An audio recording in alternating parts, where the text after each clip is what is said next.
Bonjour les enfants.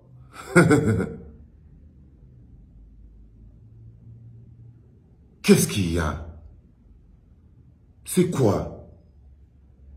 Cher ami, mais ton que tu fais sur ma vidéo là, c'est quoi? Pourquoi tu ne quittes pas de ma vidéo, cher ami? Mais est-ce que tu es obligé de rester là? Non, cousin. Si tu restes là, tu assumes. Non, non, non, non. Moi, je commence à me demander si vous êtes bien. Si tu restes là, tu assumes. Si tu ne veux pas avoir mal au cœur et à la tête, n'ouvre pas cette vidéo. Passe comme un taxi plein. Mais si tu veux te faire mal et te torturer, c'est ton problème. Tu ouvres. Ah, c'est quand même fou. Mon mur est un asile psychiatrique à ciel ouvert et ma salle d'attente est toujours bondée. Bondée. Bienvenue à la clinique, les enfants. Bienvenue à la clinique Bella, la Bella Nathalie. Bella Bellissima, toujours. Bienvenue. Dis donc, j'ai vu que tu allais partir dans la télé puante, tribaliste et narcissique Vision 4, là, chez Gambetta, tête de spermatozoïde. Oh, tu sais que j'aime pas cette télé. Enfin, j'aime même pas. Elle n'est pas bonne pour la santé mentale, elle n'est pas bonne pour l'équilibre des mentalités des gens. Non, moi, j'aime pas. J'aime pas, mais c'est toi qui vois, tu vois. Ouais, non, je sais que tu peux te défendre. Je sais que tu peux te défendre. Ils n'ont même pas le droit d'avoir ton image dans leur télé. Ils ne le méritent pas. Ils ne le méritent pas. Parce que si tu veux avoir Nathalie aussi à la télé, il faut quand même que tu le mérites. Tu ne peux pas être la télé puanteur et croire qu'il suffit juste de vouloir appeler Nathalie et elle vient. Mais bon, bref, comme je t'ai dit, fais très attention. Si tu mets tes pieds dans la boue, ne t'étonne pas que tes chaussures prennent de la boue. Ok? Quand tu marches dans le caca, ne t'étonne pas de sentir la merde. Et cette télévision, bah c'est le caca. Voilà. Artiste. Alors, c'est fou parce que pendant que tu es... Regarde ce qu'ils ont fait. Justement, quand tu parles, je te parle de cette télé, Nathalie. Les artistes, ils ont reçu leur droit d'auteur il y a quelque temps.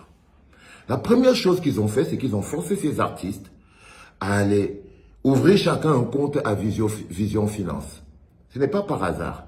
Vision Finance, c'est la banque qui appartient au propriétaire de cette télé aussi qui s'appelle Vision 4. Tu vois le tribaliste pervers narcissique, égocentrique et mégalomane qu'on appelle Amougou Belinga.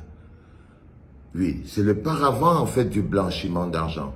Mais comme ils font du business et tout, ils forcent d'abord les artistes à ouvrir là-bas un compte. Évidemment, ils peuvent les forcer parce que ces mecs, ils n'ont pas de statut. Donc eux-mêmes, au Cameroun, les artistes travaillent dans l'illégalité. Dans leur propre pays, ils travaillent au noir. C'est-à-dire que tous les artistes camerounais travaillent dans l'illégalité au Cameroun. Ils n'ont pas de statut.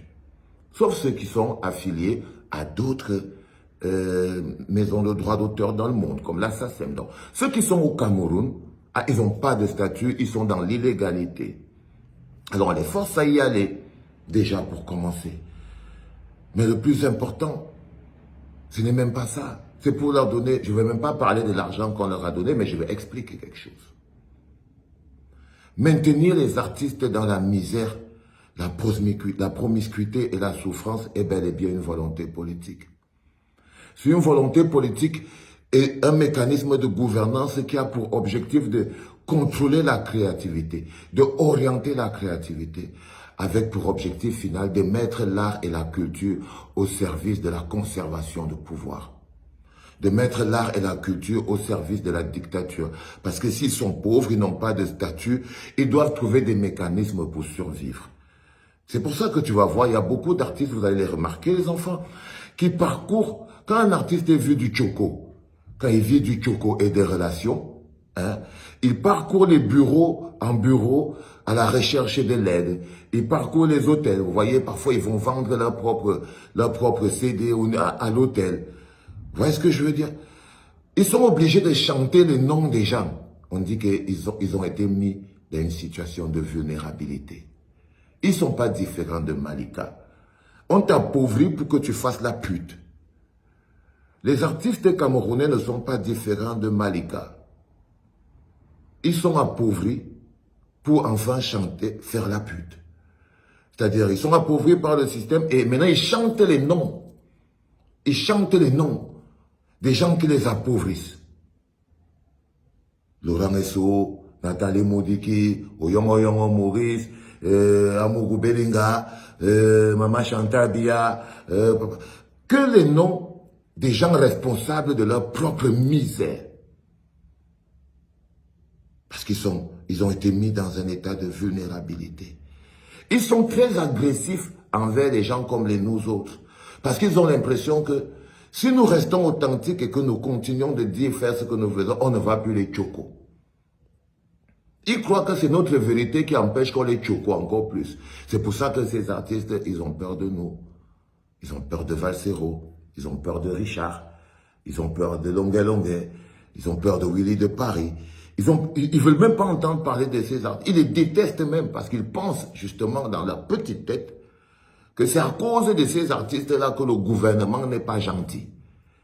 C'est à cause de nous que le gouvernement ne leur donne pas les droits d'auteur. Ça c'est quand on a zombifié un zombie. Quand on a zombifié un zombie.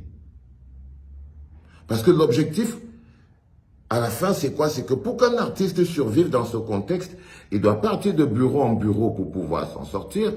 Il doit chanter les noms des gens pour garantir un peu d'argent pour la production et tout. Résultat des courses, ils abrutissent les populations. Parce qu'ils doivent aussi chanter le cul pour pouvoir réveiller les instincts les plus primaires et les plus basiques d'une population engluée dans la misère. Parce qu'il n'y a que la joie qui aide les populations, la petite joie qui aide les populations à tenir la misère. Et ces artistes deviennent donc des instruments du gouvernement pour permettre aux populations de maintenir la misère. Ce sont des zombificateurs. Voilà. Can you hear me, baby? Est-ce que tu m'écoutes, chérie? Ces pauvres bougres sont des victimes. Les artistes camerounais subissent en permanence le chantage de l'État. Parce que l'État les appauvrit et les force à mettre à leur service. Tu dois écrire des chansons pour que tu puisses aller chanter au meeting, pour que tu puisses chanter au palais, pour que tu puisses passer à la télé. Parce que si tu dis quelque chose qui est dur, tu ne vas pas passer à Canal 2 et tout. C'est un braquage.